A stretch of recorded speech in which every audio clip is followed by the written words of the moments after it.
Hello everyone, and thank you for joining us for this week's episode of DuckU News. I'm Sid Dutcher. And I'm Christina Kempster. DuckU took to the streets this week and asked students what they thought the ASUO should be doing with their surplus of funds. Marissa Rodriguez has more. ASUO has a surplus of $100,000. They are currently taking suggestions from students as to what to do with these funds. So it should be given to financial aid and scholarships and such for new students who want to come to school. I think that it would be a great idea to get a compost bin set up for all the food waste from the sororities and fraternities. There's a huge amount of food that they go through on a daily basis, and I don't know what happens to all that food waste, but I think a composting system or some kind of system to get that food not thrown away would be a great way to spend student funds. I would like to see the Buzz converted back into a bar. I would probably reinvest it into different areas of the university, like Greek life. I'm in a fraternity, so it would definitely be beneficial to us to have more money to do other events and everything. This surplus is because of an accounting error due to overestimation in enrollment. This is Marissa Rodriguez at DuckU. The renovation of Allen Hall, home of the School of Journalism and Communication, will begin this June. The new Allen Hall will include an additional 14,000 square feet for interactive lab spaces, sustainable classrooms, and a digital commons area for students to work. The construction plans, however, have many students worried about the lack of lab space. Project manager Colleen Ebert assures students that they will have adequate lab space to do their work. We have been working very hard with Registrar's Office and also with other areas on campus who have labs. And we are going to be sure that the students will have their lab experience regardless of whether it's in Allen Hall or not. Ebert encourages students to keep an eye on the SOJC Facebook page for updates on the renovation. The new Allen Hall is expected to be finished by winter term of 2013. The nation's top-ranked 800-meter runner, Claudia Francis, confirmed last week that she has chosen to run for the U of O next fall.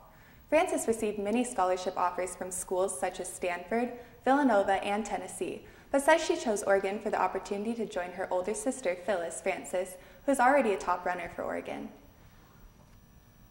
The University of Oregon's Housing Dining Services recently launched an online service providing nutritional and ingredient information for its dining venues. Lexi Olson has more on the story.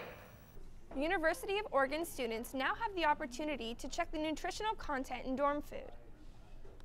The webpage and app, which launched January 31st, allows residents to count calories in their favorite menu items. Seeing what we're actually eating made me so stressed out about it because I feel like now I have to actually search for something to eat instead of just being able to get whatever I want. Feedback from students prompted University Housing to release the nutritional facts on food.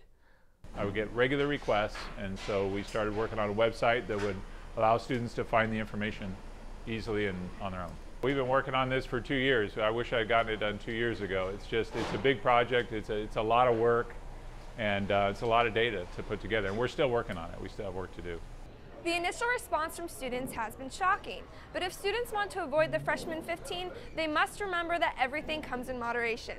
For DuckU News, I'm Lexi Olson. FAFSA is a government-funded student financial aid program that provides money to eligible college students. Oregon's deadline for the upcoming school year is March 1st, 2011 by midnight. Don't forget to do the easy online application on their website. A new 4-credit elective class will be offered spring term for those interested in learning how to build smartphone applications. The course, headed up by Professor Stephen Fickus, does not require any preliminary knowledge of programming and is open to all majors.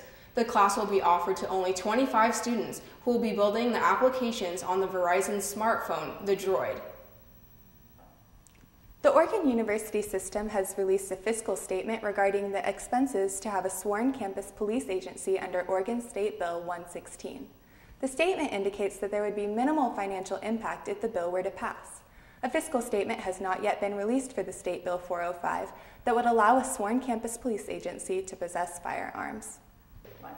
The Mills International Center is hosting an art show to showcase the heritage of our international students here on campus. The winter art show, America's Voices, had its opening debut last week, but the artwork is available for viewing for the rest of the term.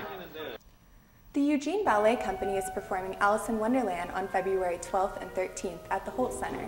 The show features 2 other performances, Red Pony, and the West Coast premiere of Solo in 9 Parts. Students can get tickets with their student ID for $12 at the ENU ticket office or for $10 at the Holt Center box office. We love doing Alice in Wonderland. We've also toured Alice in Wonderland internationally, taking it to Taiwan. And it's a charming ballet. It's more sophisticated than just a children's ballet. That's all for this week's episode of DECU News. I'm Sid Dutcher. And I'm Christina Kempster. Thank you for joining us, and we'll see you next week.